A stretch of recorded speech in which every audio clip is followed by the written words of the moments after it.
Hello everyone, welcome to GK GS by Anurag. दोस्तों, आज है 27 दिसंबर और 27 दिसंबर से करंट अफेयर्स के जितने भी महत्वपूर्ण प्रश्न बन सकते हैं वह आज की इस वीडियो में हम डिस्कस करने वाले हैं। क्वेश्चन से जुड़ा हर फैक्ट भी मैं आपको बताऊंगा, इसलिए वीडियो को लास्ट तक जरूर देखें। पहला प्रश्न दिया गया है, वीर बाल दिवस हर साल किस तिथि को मनाया जाता है? तो वीर बाल दिवस हर साल 26 दिसंबर को मनाया जाता है। इसका ऑप्शन बी करेक्ट आंसर हो जाएगा। और वीर बाल दिवस सिख गुरु गुरु गोविंद सिंह जी के पुत्रों साहिबजादे जोरावर, जिनकी उम्र थी 6 वर्ष, और फतेह सिंह, जिनकी उम्र थी 9 वर्ष, की शहादत की याद में हर साल 26 दिसंबर को वीर बाल दिवस मनाया जाता है। 27 दिसंबर को इसके उपलक्ष्य में विशेष पुरस्कार समारोह दिए जाते हैं। अब 26 दिसंबर 1705 ईस्वी में सिख गुरु गोविंद सिंह जी के पुत्र साहिबजादे जोरावर और फतेह सिंह की शहादत हुई थी 1705 ईस्वी में। अब हम देखते हैं दिसंबर महीने की प्रमुख तिथियां।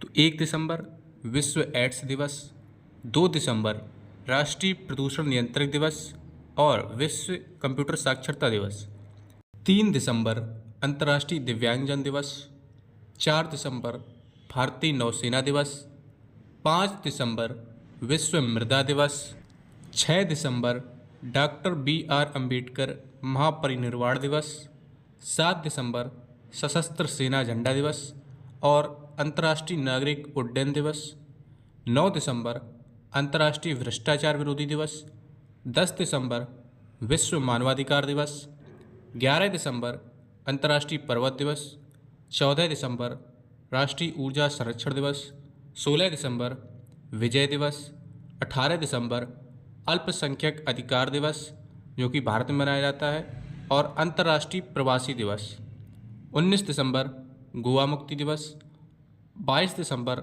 राष्ट्रीय गणित दिवस श्रीनिवास रामानुजन की जयंती, 23 दिसंबर राष्ट्रीय किसान दिवस चौधरी चरण सिंह की जयंती के उपलक्ष्य में मनाया जाता है, 24 दिसंबर राष्ट्रीय उपभोक्ता अधिकार दिवस, 25 दिसंबर क्रिसमस डे और सुशासन दिवस अटल बिहारी वाजपेयी की जयंती, 26 दिसंबर वीर बाल दिवस साहिबजादा जोरावर सिंह और फतेह सिंह की शहादत और बॉक्सिंग डे, 27 दिसंबर अंतर्राष्ट्रीय महामारी तत्परता दिवस। अब अगला प्रश्न है, हाल ही में उत्तर प्रदेश के किस शहर में राष्ट्रीय प्रेरणा स्थल का उद्घाटन किया गया है? तो उत्तर प्रदेश के लखनऊ में राष्ट्रीय प्रेरणा स्थल का उद्घाटन किया गया है। इसका उद्घाटन 25 दिसंबर को पूर्व प्रधानमंत्री अटल बिहारी वाजपेयी की जयंती के उपलक्ष्य में प्रधानमंत्री नरेंद्र मोदी द्वारा किया गया था। प्रधानमंत्री ने लखनऊ में राष्ट्रीय प्रेरणा स्थल का उद्घाटन किया। यह स्थल देश के महान नेताओं और स्वतंत्रता सेनानियों के योगदान को समर्पित है, जो आने वाली पीढ़ियों को प्रेरित करेगा। अब अगला प्रश्न है, भारत की आंतरिक सुरक्षा को मजबूत करने के लिए केंद्र सरकार ने किस नाम से देश का पहला राष्ट्रीय हथियार डेटाबेस लॉन्च किया है? तो भारत की आंतरिक सुरक्षा को मजबूत करने के लिए केंद्र सरकार ने नेशनल वेपन डाटाबेस नामक पहला अपना राष्ट्रीय हथियार डेटाबेस लॉन्च किया है। इसका ऑप्शन बी करेक्ट आंसर हो जाएगा। केंद्र सरकार ने देश में अवैध हथियारों की तस्करी, आतंकवाद और संगठित अपराध पर लगाम लगाने के लिए अपनी तरह का पहला नेशनल वेपन डाटाबेस शुरू किया है, जिसका उद्देश्य है अपराध और हथियारों की तस्करी और आतंकवाद पर रोक लगाना। अब अगला प्रश्न है, भारत किस वर्ष से किम्बर्ली प्रोसेस की अध्यक्षता करेगा? तो भारत वर्ष 2026 से किम्बर्ली प्रोसेस की अध्यक्षता करेगा। इसका ऑप्शन बी करेक्ट आंसर हो जाएगा। किम्बर्ली प्रोसेस एक प्रमाणन योजना है, अंतर्राष्ट्रीय योजना है, जिसका उद्देश्य संघर्ष रहित हीरों के व्यापार को रोकना है और यह सुनिश्चित करना है कि खरीद में विद्रोही आंदोलन और उनके सहयोगियों द्वारा सरकार को कमज़ोर करने की कोशिश में की जाने वाली हिंसा को वित्तपोत्साहित करना मतलब कि रोकना। भारत को 2026 के लिए किम्बरली प्रोसेस का अध्यक्ष चुना गया है। यह अंतर्राष्ट्रीय प्रमाणन योजना है जो ब्लड डायमंड संघर्ष क्षेत्र के हीरो के व्यापार को रोकने का काम करती है। अब अगला प्रश्न है, अल्पसंख्यक युवाओं के लिए पीएम विकास योजना को लागू करने के लिए किस संस्थान को नोडल एजेंसी बनाया गया है? तो अल्पसंख्यक युवाओं के लिए पीएम विकास योजना को लागू करने के लिए निफ्टैम के सोनीपत को नोडल एजेंसी बनाया गया है। इसका ऑप्शन बी करेक्ट आंसर हो जाएगा। यह योजना कौशल विकास, उद्यमिता और महिलाओं के नेतृत्व के माध्यम से अल्पसंख्यकों के समग्र विकास पर केंद्रित है। National institute of food technology, entrepreneurship and management NIFTEM Kundli को अल्पसंख्यक युवाओं के कौशल के लिए प्रधानमंत्री विरासत का संवर्धन पीएम विकास योजना के कार्यान्वयन की जिम्मेदारी दी गई है, जिसको अल्पसंख्यक कार्य मंत्रालय द्वारा लागू किया गया है। अब अगला प्रश्न है, हाल ही में सनातन संस्कृति की अटल दृष्टि पुस्तक का विमोचन किसने किया? तो भारत के उपराष्ट्रपति सीपी राधाकृष्णन ने नई दिल्ली में स्थित उपराष्ट्रपति आवास पर राजस्थान विधानसभा की अध्यक्ष श्री वसुदेव देवनानी द्वारा लिखित पुस्तक सनातन संस्कृति की अटल दृष्टि का विमोचन किया। इसका ऑप्शन बी करेक्ट आंसर हो जाएगा। अब सनातन संस्कृति की अटल दृष्टि ये जो पुस्तक है वह 25 दिसंबर को इसका विमोचन किया गया और सीपी राधाकृष्णन द्वारा किया गया। किसके उपलक्ष्य में? पूर्व प्रधानमंत्री श्री अटल बिहारी वाजपेयी की 101वीं जयंती के लिए समर्पित है। महाराष्ट्र के राज्यपाल सीपी राधाकृष्णन ने वसुदेव देवनानी द्वारा लिखित पुस्तक सनातन संस्कृति की अटल दृष्टि का विमोचन किया, जो अटल बिहारी वाजपेयी के विचारों पर आधारित है।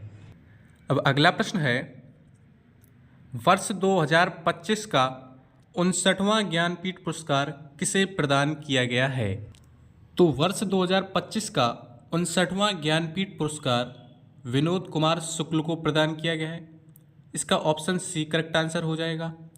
अब विनोद कुमार शुक्ल को उनके गृह आवास पर उनको यह पुरस्कार प्रदान किया गया है और यह हिंदी साहित्य के 12वें व छत्तीसगढ़ के पहले साहित्यकार हैं। हिंदी साहित्य के प्रख्यात कवि और उपन्यासकार विनोद कुमार शुक्ल को उनके समग्र साहित्य योगदान के लिए 59वां ज्ञानपीठ पुरस्कार प्रदान किया गया है। 2025 के प्रमुख पुरस्कारों की सूची। पद्म पुरस्कार 2025 राष्ट्रपति द्रौपदी मुर्मू ने कुल 139 पुरस्कार प्रदान किए, जिसमें 7 पद्म विभूषण, 19 पद्म भूषण और 113 पद्मश्री शामिल हैं। पद्म भूषण विजेताओं में प्रमुख ए सूर्य प्रकाश जिनको पत्रकारिता में, अनंत नाग जिनको कला के क्षेत्र में और विवेक देबरॉय मरणोपरांत जिनको साहित्य के क्षेत्र में पद्म भूषण दिया गया है। खेल रत्न पुरस्कार 2025 इस वर्ष 4 एथलीटों को मेजर ध्यानचंद खेल रत्न पुरस्कार से सम्मानित किया गया है। डी गुकेश शतरंज के लिए, हरमनप्रीत सिंह जिनको हॉकी के लिए, प्रवीण कुमार पैरा एथलेटिक्स के लिए और मनु भाकर जिनको निशानेबाजी के लिए मेजर ध्यानचंद पुरस्कार दिया गया है। दादा साहेब फाल्के अंतर्राष्ट्रीय फिल्म महोत्सव 2025 सर्वश्रेष्ठ फिल्म स्त्री 2, सर्वश्रेष्ठ अभिनेता Kartik Aaryan, most versatile actor Allu Arjun. अन्य महत्वपूर्ण पुरस्कार लता दीननाथ मंगेशकर पुरस्कार कुमार मंगलम बिड़ला को दिया गया। 43वां लोकमान्य तिलक राष्ट्रीय पुरस्कार नितिन गडकरी को दिया गया। BCCI life time achievement award Sachin Tendulkar को दिया गया। केंद्र सरकार ने हाल ही में अगरबत्ती के लिए कौन सा नया मानक जारी किया है? तो केंद्र सरकार ने अगरबत्ती के लिए विश्व स्टैंडर्ड मानक जारी किया है। इसका ऑप्शन बी करेक्ट आंसर हो जाएगा। अब यह मानक जो है वह हानिकारक रसायनों के उपयोग पर रोक लगाता है और मशीन व हाथ से बनी अगरबत्ती के लिए बेहतर गुणवत्ता मानदेय निर्धारित करता है। भारतीय मानक ब्यूरो BIS ने अगरबत्ती की गुणवत्ता और स्वास्थ्य सुरक्षा सुनिश्चित करने के लिए नए मानक अधिक निर्धारित किए हैं ताकि इनके इस्तेमाल होने वाले रसायनों से होने वाले नुकसान को कम किया जा सके। अब अगला प्रश्न है, हाल ही में चर्चा में रही न्यूवोकिटग क्या है? तो न्यूवोकिटग एक मोनोक्लोनल एंटीबॉडी थेरेपी है। इसका ऑप्शन बी करेक्ट आंसर हो जाएगा, जिसका उपयोग कुछ प्रकार के कैंसर के इलाज में किया जाता है। न्यूवोकिटग एक नई मोनोक्लोनल एंटीबॉडी थेरेपी है जो दुर्लभ लीवर रोगों जैसे PSC के इलाज में प्रभावी साबित हो रही है। अब अगला प्रश्न है, प्रधानमंत्री 27 से 28 दिसंबर 2025 को मुख्य सचिवों के 5वें राष्ट्रीय सम्मेलन की अध्यक्षता कहाँ करेंगे?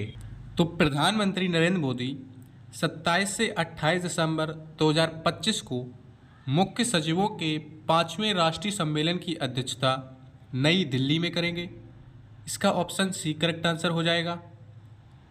केंद्र राज्य साझेदारी को मजबूत करने के लिए मुख्य सचिवों का यह 5वां सम्मेलन दिल्ली में आयोजित किया जा रहा है, जिसमें विकास की प्राथमिकताओं पर चर्चा होगी।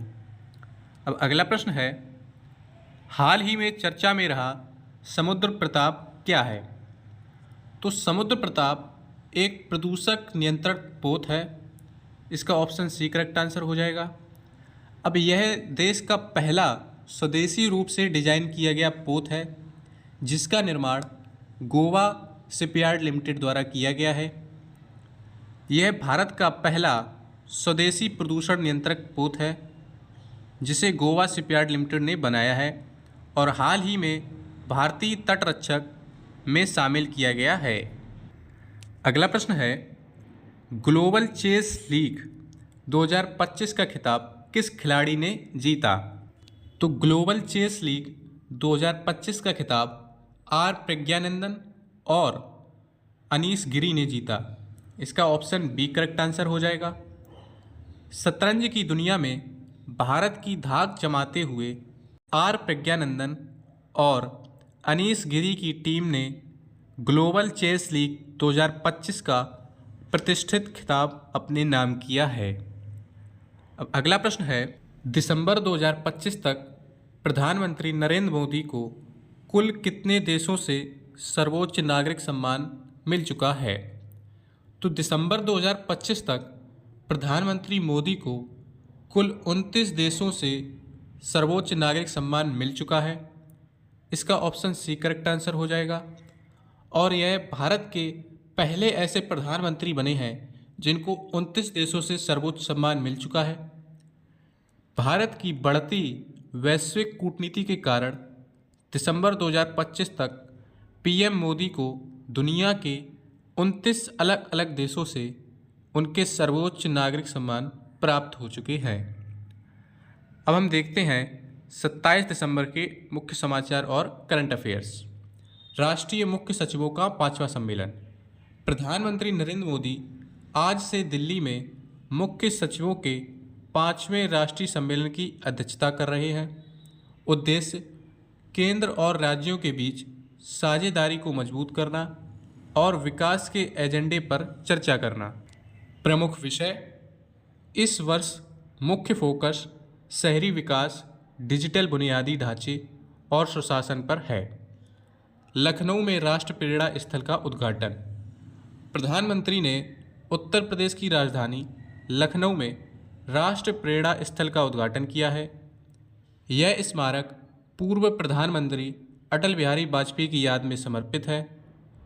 इसमें एक विशाल संग्रहालय और कमल के आकार की संरचना बनाई गई है, जो अटल जी के जीवन और उनके योगदान को दर्शाती है। भारत का पहला नेशनल वेपन डेटाबेस लॉन्च।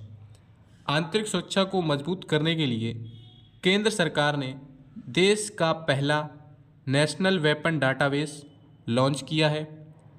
इसका उद्देश्य अवैध हथियारों की तस्करी, आतंकवाद और संगठित अपराध पर लगाम लगाना है। यह डेटाबेस सभी राज्यों की पुलिस और केंद्रीय जांच एजेंसियों के लिए उपलब्ध होगा। सुशासन दिवस 25 से 27 दिसंबर के कार्यक्रम। 27 दिसंबर अटल बिहारी वाजपेयी की जयंती से शुरू हुए सुशासन सप्ताह के तहत आज दिल्ली में national workshop on good governance practices का समापन हो रहा है। प्रमुख फोकस लोक शिकायत निवारण और digital governance. Doctor Jitendra Singh ने इस अवसर पर तकनीकी केंद्रित प्रशासन पर जोर दिया। महत्वपूर्ण वन लाइनर्स क्विक फैक्ट्स। इतिहास। आज ही के दिन 1911 में भारतीय राष्ट्रीय कांग्रेस के कोलकाता अधिवेशन में पहली बार जनगण मन गाया गया था। संस्था स्थापना। 27 दिसंबर 1945 को विश्व बैंक और अंतर्राष्ट्रीय मुद्रा कोष IMF की औपचारिक रूप से स्थापना हुई थी। स्पोर्ट्स। ऑस्ट्रेलिया और इंग्लैंड के बीच एशेज 2025 के मुकाबले में कड़ी टक्कर जारी है। किताब। उपराष्ट्रपति ने राजस्थान विधानसभा के अध्यक्ष वसुदेव देवनानी द्वारा लिखित पुस्तक सनातन इस संस्कृति की अटल दृष्टि का विमोचन किया। तो ये थे हमारे 27 दिसंबर से जुड़े हुए महत्वपूर्ण करंट अफेयर्स। वीडियो अच्छा लगा हो तो लाइक करें और चैनल को सब्सक्राइब करें। जय हिंद।